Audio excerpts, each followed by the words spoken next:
Happy Saturday, witches, and happy Valentine's Day to those who celebrate it. Today's card pull is from our Witch Oracle card deck, written by Angie Sullins. Artwork is by Silas Tobal. The note from the Witch's Almanac is that the moon is in Capricorn, and there's also a note to wear red. The Dancer. Now is the time to celebrate. If you have a particular achievement or success, you are invited to take the time to enjoy it, rather than hurrying on to the next thing, and we're pressured to keep going. Move faster. This card is inviting you to let yourself indulge in the joy that you have created for yourself. It doesn't matter if this card shows up and there is nothing happening, because you see, the Dancer is also here to remind us that at any given moment, you can dance for your own sovereignty. I myself personally dance to release overwhelming energy, or to build energy for a project that I would like to focus on. I also just like to dance.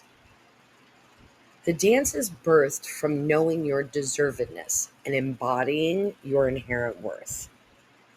Now, the hustle, in opposition to that, is birthed from the too much or not enough syndrome. And that syndrome insists that we conform, fit in, earn, prove, or produce something in order to be worthy, valued, or loved. I mean, look at the way that our system is working right now with jobs. If you don't have a job, you're not worthy. Well, people can't get hired no matter how much they try. That does not make them less worthy, less valued, or less loved. Because you see, the Dancer knows that if she does the hustle for anything or anyone, she knows that it will never produce anything, because all she's going to feel is the stress, pressure, and expectations from the people around her, because, oh, now she has to get it done. For example, let's look at the trees. They don't earn the sunshine. What about the flowers? They don't hustle to deserve the rain or the soil. Here's the thing. A witch can recognize the humming in her veins, the rhythm of the heart and breath, and affirming the dance lives inside of her. She doesn't need to earn the right to celebrate, nor to show or share her brilliance. She simply lets the pulse of creation beat from within, and is always willing to share it in the times of celebration, and even in struggle.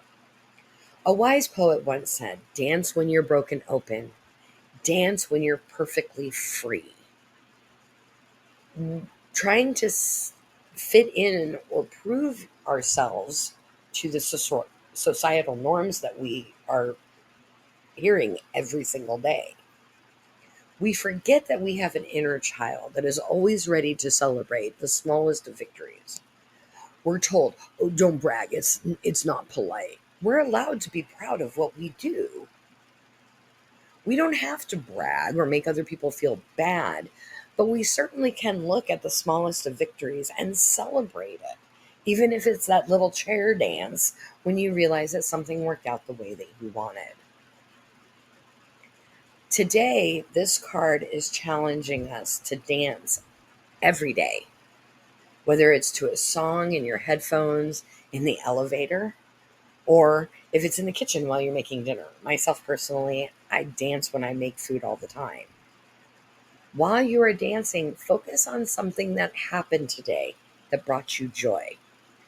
How do you feel when you're done dancing?